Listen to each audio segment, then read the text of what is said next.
ಇವತ್ತು ಅಮಾವಾಸ್ಯೆಯ ದಿನ ಏಪ್ರಿಲ್ 17ನೇ ತಾರೀಕು ಶುಕ್ರವಾರ. ಸುಮಾರು ದೇಶದಾದ್ಯಂತ ಅನೇಕ ಈಶ್ವರ ದೇವಸ್ಥಾನದಲ್ಲಿ ಇವತ್ತು ರಥೋತ್ಸವ ಇರುತ್ತೆ. ಅದೇ ರೀತಿ ಪರಂಪರೆಯಿಂದ ನಡ್ಕೊಂಡು ಬಂದಂತ ಒಂದು ಸುಪ್ರಸಿದ್ಧವಾದಂತ ನಮ್ಮ ಈ ಬೈರ್ಕೂರಿನ ಈಶ್ವರ ದೇವಸ್ಥಾನದ ಮಹತ್ವವನ್ನು ಎಲ್ರಿಗೂ ನಮ್ಮ ತಾಲೂಕಿನಾದ್ಯಂತ ನಮ್ಮ ಹೋಬಳಿಯಾದ್ಯಂತ ಗೊತ್ತಿರುವಂತ ವಿಚಾರ. ಇವತ್ತು ಇಲ್ಲಿ ಬ್ರಹ್ಮರಥೋತ್ಸವ ಕಾರ್ಯಕ್ರಮ ತುಂಬಾ ವಿಜೃಂಭಣೆಯಿಂದ ನಡೀತಾ ಇದೆ.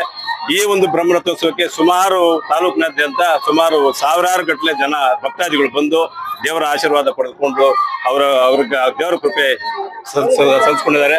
ಅವ್ರಿಗೆಲ್ರಿಗೂ ದೇವರು ಒಳ್ಳೇದು ಮಾಡ್ಲಿ ಅಂತ ಸಮಯದಲ್ಲಿ ಕೇಳ್ತಾ, ಈ ಒಂದು ಕಾರ್ಯಕ್ರಮಕ್ಕೆ ನಮ್ಮ ಬೈರ್ಕೂರಿನ ನಮ್ಮ ಕೃಷ್ಣಪ್ಪನ, ನಮ್ಮ ಲಕ್ಷ್ಮಣಾಚಾರ್ಯ ಅವರು ಮತ್ತೆ ಅನೇಕ ಮುಖಂಡರು, ನಮ್ಮ ರಾಮಾಂಜಿಯಿಂದ ನಮ್ಮ ಆನಂದ್ ರೆಡ್ಡಿ ಅಂತ ಹಿಡಿದು ಈ ಒಂದು ಕಾರ್ಯಕ್ರಮಕ್ಕೆ ನಮ್ಮ ಕಾಡನಹಳ್ಳಿ ಹನುಮಂತ ರವಿ ಎಲ್ಲ ಈ ಒಂದು ಕಾರ್ಯಕ್ರಮಕ್ಕೆ ಪರೋಕ್ಷವಾಗಿ ಪ್ರತ್ಯಕ್ಷವಾಗಿ ಎಲ್ಲ ಈ ಕಾರ್ಯಕ್ರಮಕ್ಕೆ ಯಶಸ್ವಿಯಾಗೋಕ್ಕೆ ಸಹಕರಿಸಿದಂತ ಎಲ್ಲ ಮುಖಂಡರಿಗೂ ಎಲ್ರಿಗೂ ನಾನು ಮೊದಲನೇದಾಗಿ ಧನ್ಯವಾದ ಹೇಳ್ತೀನಿ.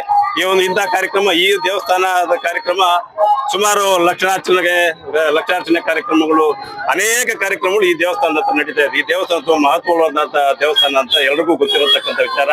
ಈ ಒಂದು ಕಾರ್ಯಕ್ರಮದಲ್ಲಿ ಭಾಗವಹಿಸಿ ಈ ಕಾರ್ಯ ಎಲ್ಲ ಈ ಸುತ್ತಮುತ್ತಲ ಗ್ರಾಮಗಳಿಗೆ ಒಳ್ಳೇದಾಗ್ಲಿ ಅಂತ ಈ ಸಮಯದಲ್ಲಿ ಕೇಳ್ತಾ, ಎಲ್ಲಾ ಭಕ್ತಾದಿಗಳು ದೇವರು ಒಳ್ಳೇದ್ ಮಾಡ್ಲಿ, ಈ ಕಾರ್ಯಕ್ರಮಕ್ಕೆ ಸಹಕರಿಸಿದಂತ ಅವ್ರಿಗೂ ಅವ್ರ ಕುಟುಂಬಕ್ಕೂ ದೇವರು ಒಳ್ಳೇದ್ ಮಾಡ್ಲಿ ಅಂತ ಈ ಸಮಯದಲ್ಲಿ ಹೇಳಕ್ಕೆ ಬಯಸ್ತೀನಿ. ಆದಿ ಕಾಲದಿಂದಲೂ ಶ್ರೀ ಪ್ರಸನ್ನ ಬ್ರಹ್ಮ ರಥೋತ್ಸವ ನಡೆಯಲಿದ್ದು ಸುತ್ತಮುತ್ತಲಿನ ಜನ ಬಂದು ಈ ಒಂದು ಕಾರ್ಯಕ್ರಮವನ್ನು ಇದು ಮಾಡಿರ್ತಾರೆ.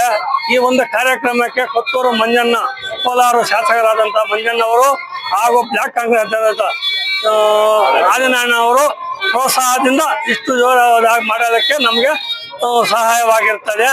ಈ ಸುತ್ತಮುತ್ತಲ ಜನಗೆಲ್ಲ ಮಳೆ ಬಂದು ಚೆನ್ನಾಗಿರುವಂತಹ ದೇವರಲ್ಲಿ ನಾವು ಪ್ರಾರ್ಥಿಸುತ್ತೇವೆ.